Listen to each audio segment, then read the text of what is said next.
a little bit less going on. I will say both look decent. Then we're talking about shelf appeal, and if I can just put them two on camera there, if we can pick those up, then again, very, very different indeed in terms of the way they look underneath.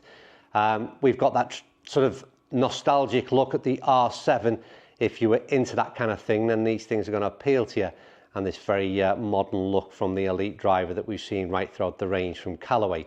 So the difference being is that Callaway have done an extension of their range. So in this case, we've seen Elyte, hybrids, irons, driver the lot, mini driver added to the equation, whereas this is a standalone product in the TaylorMade lineup. Aesthetically, again, not my favorite mini driver from TaylorMade, not my best looking driver in terms of the underneath shelf appeal from Callaway either, but there is some interesting changes to be made in terms of the way in which the weighting systems very much appeal to those who are keen on getting custom fit. Right, we're going to kick things off by hitting some balls with the R7 Quad Mini. That's a bit of a mouthful, and I just want to let you know what I've done in terms of the setup. There's a lot of weighting within the TaylorMade setup in terms of interchangeable weighting, that is, and we've got two 4-gram weights which I've shoved to the front, and we've got two 13-gram weights that I've pushed to the back. So this is the most forgiving version of the possible setup, but there is a lot of potential with this to mix it up and get something that suits your requirements. But that's what I've gone with. Be interesting to see, could we have picked a tougher golf course, but that seems okay. Oh, it seemed okay. Is that fading? It also seems to be fading, and we've managed to find the rough. There's a decent enough strike. There's some numbers that we're interested in. It was just a 201 carry, in fact, so not a long carry. Spun one heck of a lot, and interestingly enough, the numbers I acquired before this are with the opposite setup, so it's with the heavyweight forward, so to get the sort of low spin version. So on that shot, it clearly makes a big difference.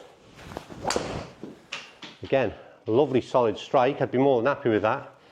My line is clearly not good because we're constantly fading out to that right-hand side, which surprises me a little bit. 207 carry, and once again, that spin is a little higher than you'd want it to be. So we may have to hit a few balls with the weighting changed the opposite way. I'm going to try and hit one ball with a right to left shot.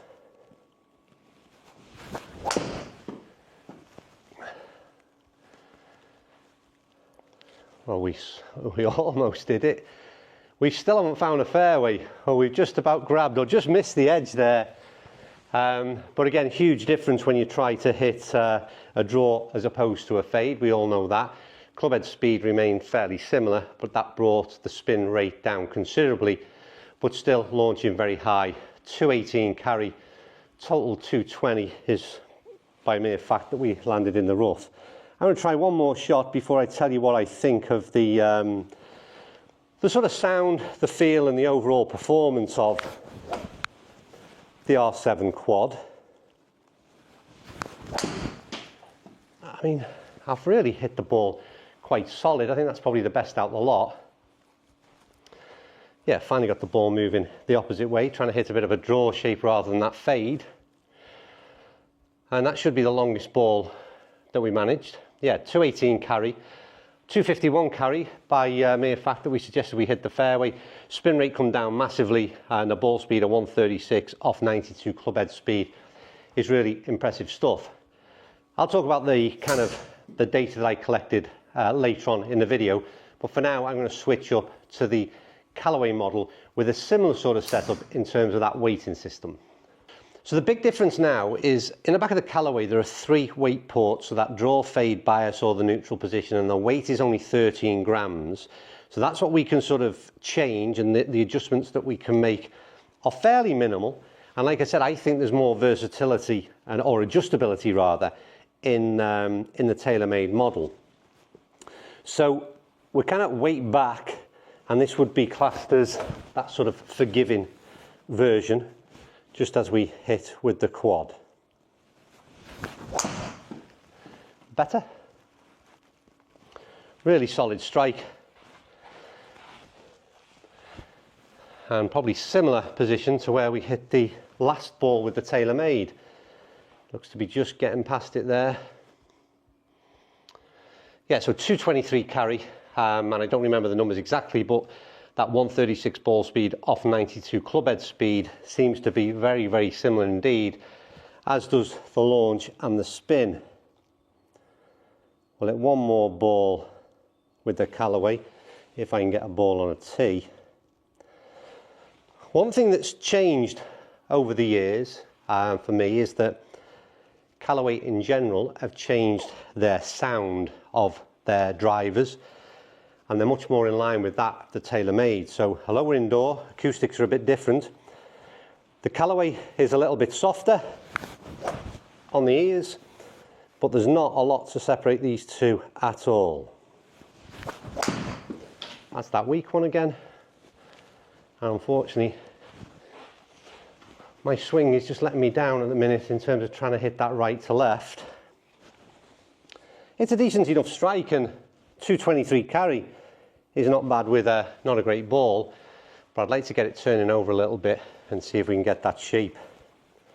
It's on my natural shape, but we'll give it one more go. That seems pretty good. Yeah, really nice contact. This could be again in a very similar position as those other two.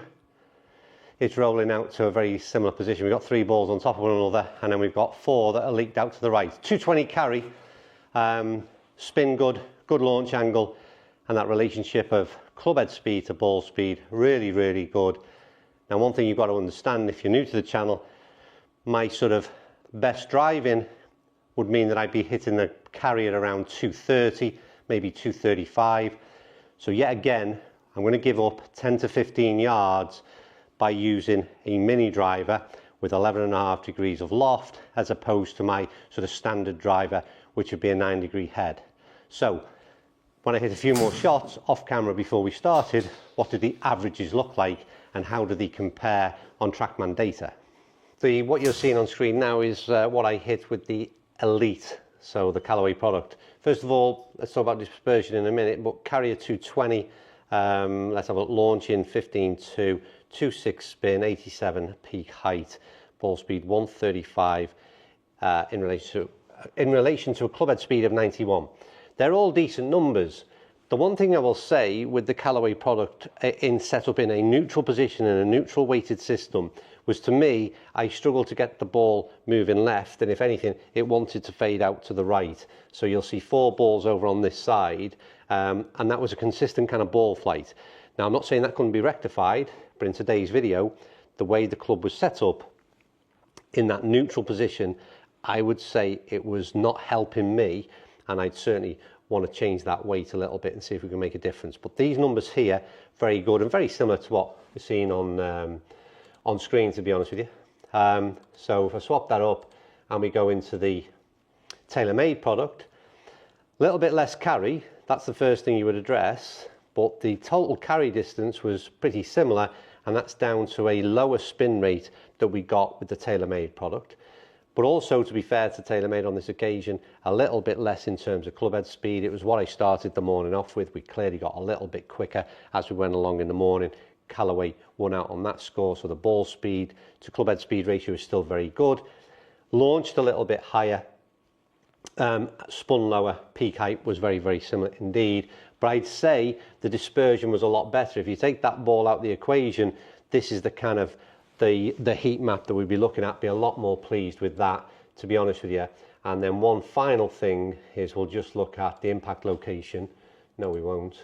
We'll look at the impact location. Fairly decent, quite high on the face with a few there, so that suggests we were doing, or the club was doing okay in terms of helping me out a little. And again, not quite finding the centre of the club face on the Callaway product. Very consistent in terms of where I was finding it. So when you see this kind of 220 carry coming out of not quite the centre of the club face, I think that is all pretty impressive.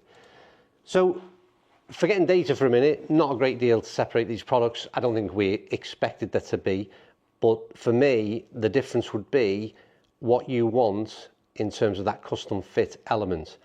Between the hosel settings and the weighting system, I think the R7 Quad has got a lot going for it. You could certainly change a lot more around than you can with the Callaway, but then there's nothing to suggest that you would want to move a lot around. So it could well be the Callaway Elyte mini driver fits you, no issues, you've got a good thing going.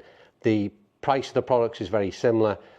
It is all about personal preference, and it's why reviews are becoming very difficult to sort of differentiate. They're difficult to try and grasp something that might push you one way or the other. So you're looking for minor differences, and often they're only personal preferences.